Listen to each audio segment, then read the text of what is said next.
go. Okay. So we're going to back up a little bit until like last year, and all this really unfolded when we went to St. Clair.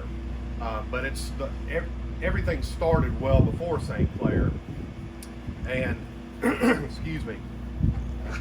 I want to read first the Bible verse that sort of ties all this together. And it's actually Psalm 91:4, which says, "He will cover you with his feathers, and under his wings you will find refuge. His faithfulness will be your shield and rampart." So, last year, as you guys know, for me was actually horrific. I didn't have a good year, and we were having some issues personally throughout the entire year. Prior to us coming to New York, Darlene was actually doing a Bible study, a podcast Bible study on Psalms, where she saw that verse. And then we made our way to, well, let me back up. And we're going, this is sort of going to jump around a little bit because there's parts that happened to me and parts that happened to her, but they all tie together, and you guys will see it at the end of it.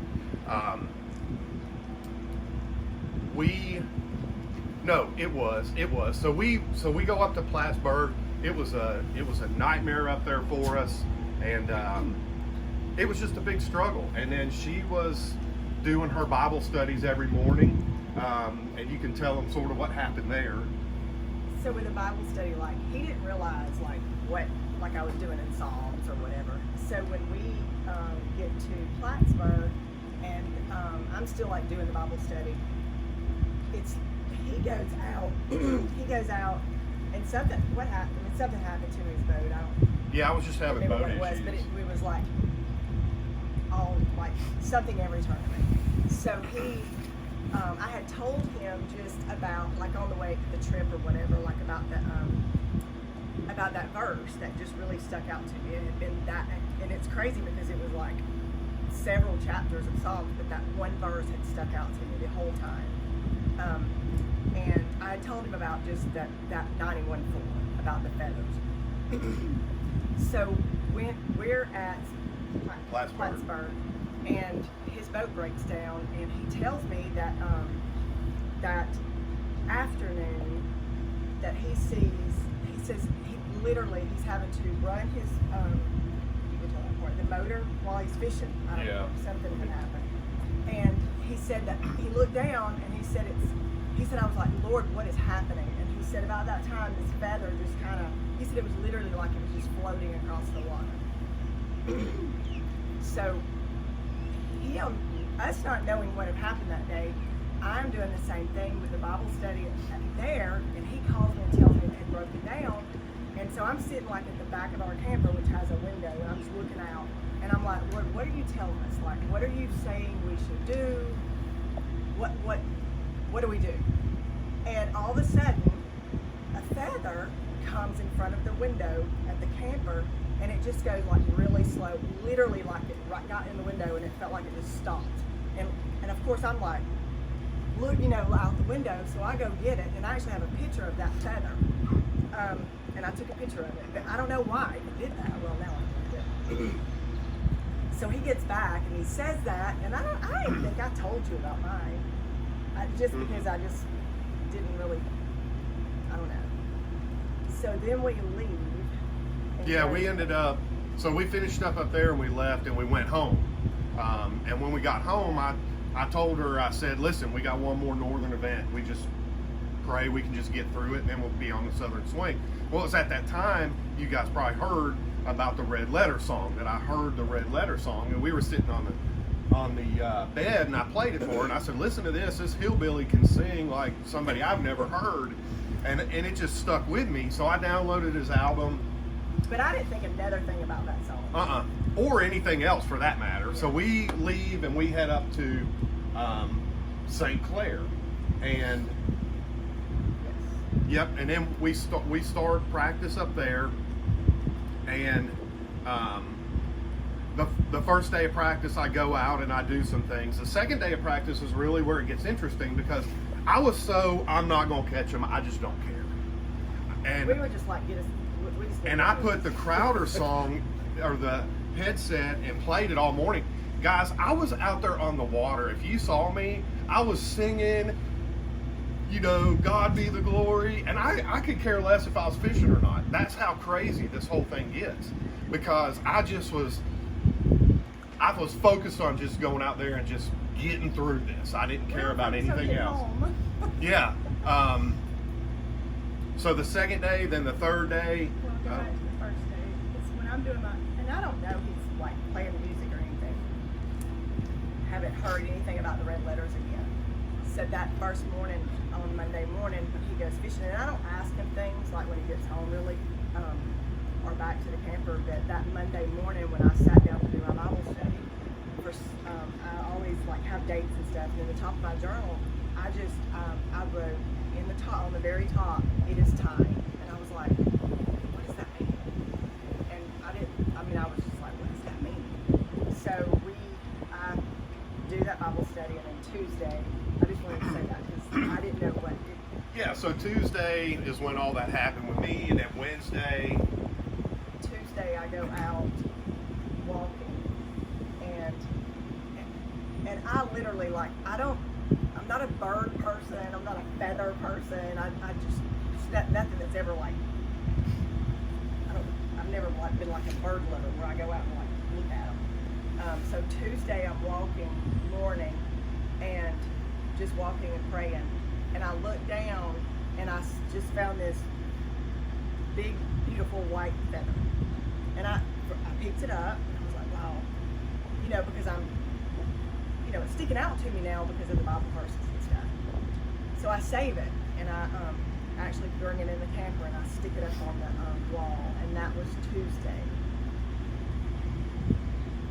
Was it Tuesday you came in and said?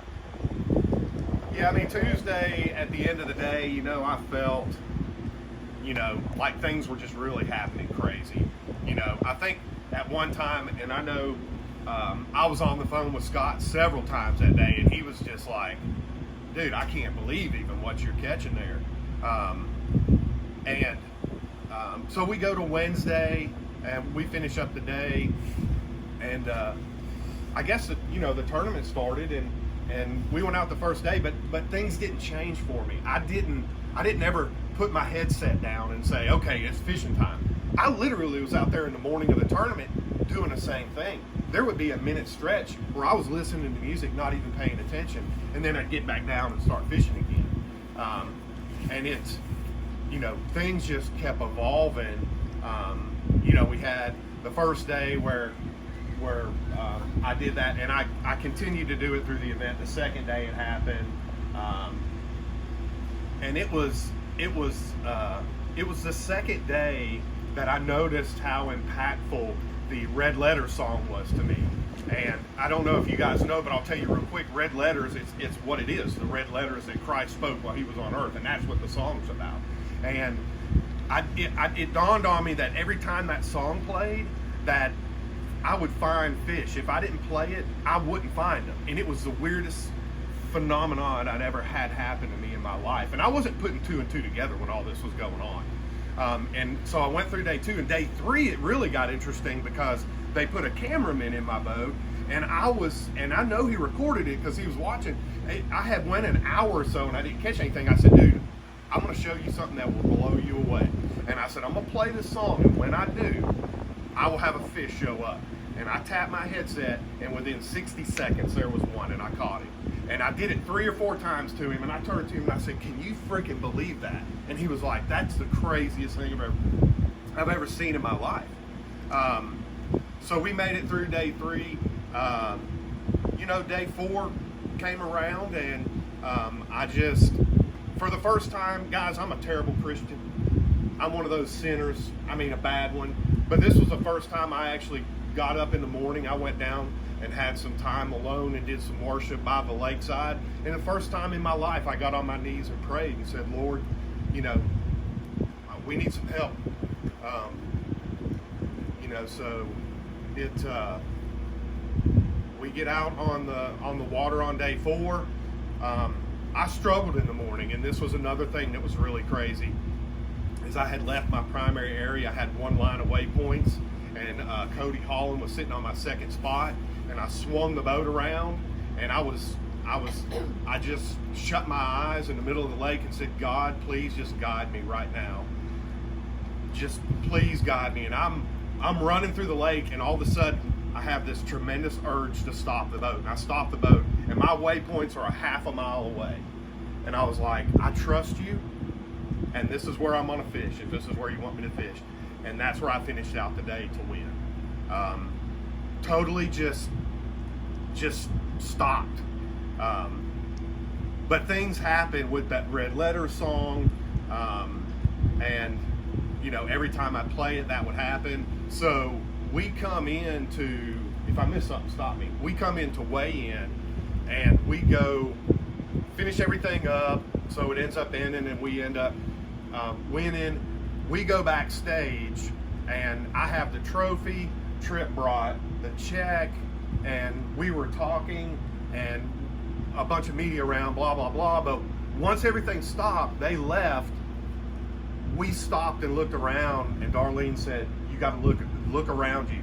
There were 1,000 feathers we were standing in the middle of. They were everywhere, all over the ground, and we're right in the middle of them. And, you know, after we saw and put everything together, because the things that were happening to me, she didn't know about. The things that were happening to her, I didn't know about until we looked and tied everything together, and we were like, wow, to God be the glory. I mean, that is where, you know, everything, it just came together. You know, and it's, you know, things, I mean, it was crazy how things just unfolded. I'm religious about checking Bass Track every time I come in. I want to know everything. And that day, I didn't look. I said, I don't care. I mean, I really don't care. And when they walked up to the boat, I said, just don't tell me what happened, because I don't even want to know. So when I was up there and on stage and said, I didn't win this, I know I don't have enough weight, I truly didn't even have an idea that I was leading it. And I just left it all into his hands. And you know, that's what ended up happening. The feathers afterwards really important. Yeah, it really was. It really truly left us speechless. Like, yeah, I mean, to be in the moment when you look down and there's 1,000 of them, and you tie that verse into everything that happened, you know, it was, we knew at that time that God's hand was on everything. Shoot, I knew his hand was on everything when it was happening, because on paper, I walk out of there in last place, right? Let's face it. I mean, and you can't stop when his hand is on something. There's no doubt about it.